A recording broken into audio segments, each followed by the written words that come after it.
Major depressive disorder is characterized by depressed mood and affects approximately 7.1% of the U.S. population. Additionally, moya moya is a condition in which blood vessels that supply blood to the brain become narrowed. This limits the flow of blood to the brain and puts them at risk for stroke. Moya moya and MDD have been shown to be caused through mutations in soluble guanylyl cyclase. The SGC receptor has been shown to greatly increase risk but has a plethora of unknowns, including the signal transduction mechanism, the number of nitrogen oxide molecules needed to activate, and more.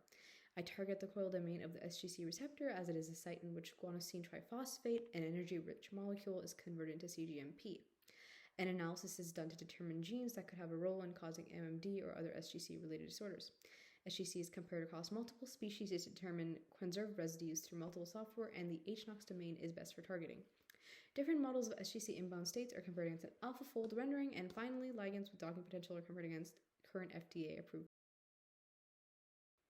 For research methods, an analysis of binding affinities in RMSD was done when drug candidates are docked against a receptor target site to understand how effective they might be.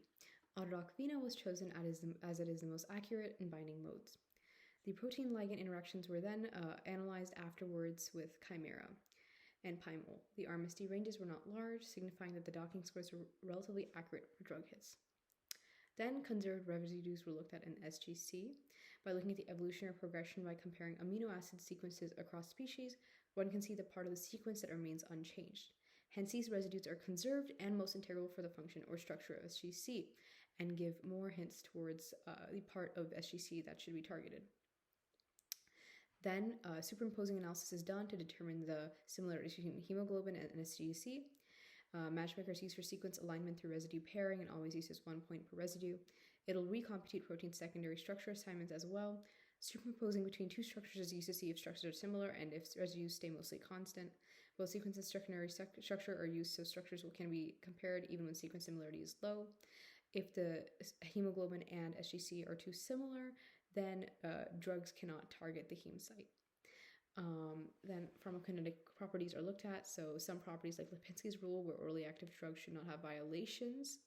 Some part of the rules include molar mass, lipophilicity, less than 5 hydrogen bond donors, less than 10 hydrogen bond acceptors, and molar refractivity between 40 to 130. GI absorption and BBB permeability were also looked at, as the blood-brain barrier is integral in the search to treat neurological conditions.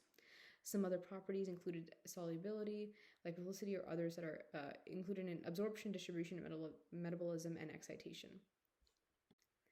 Finally, GC content and gene analysis were looked at. So the GC content is measured with spectrophotometer or flow cytometry by recording the melting temperatures of the DNA helix.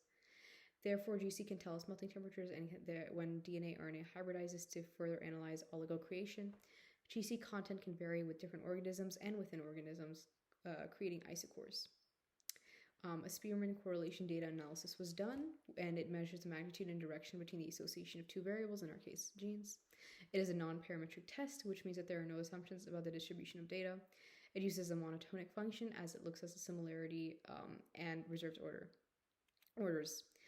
It has been determined that SGC does not have enough similarity to hemoglobin, so it can be targeted to treat CGMP-related disorders like MMD or major depressive disorder.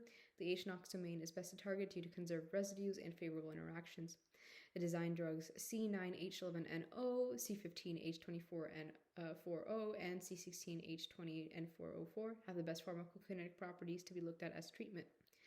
Additionally, tests like BLAST and C-Bioportal have highlighted a variety of genes and structures, including MAP9 and HELZ2, that may have a role in these disorders. The drug targets identified can move onto lab testing on animal models to be developed further into medications, as there is a lack of FDA-approved treatments. Finally, a combination of invasive treatment and medication can be used to reduce chances of stroke or high blood pressure. Thank you so much for listening.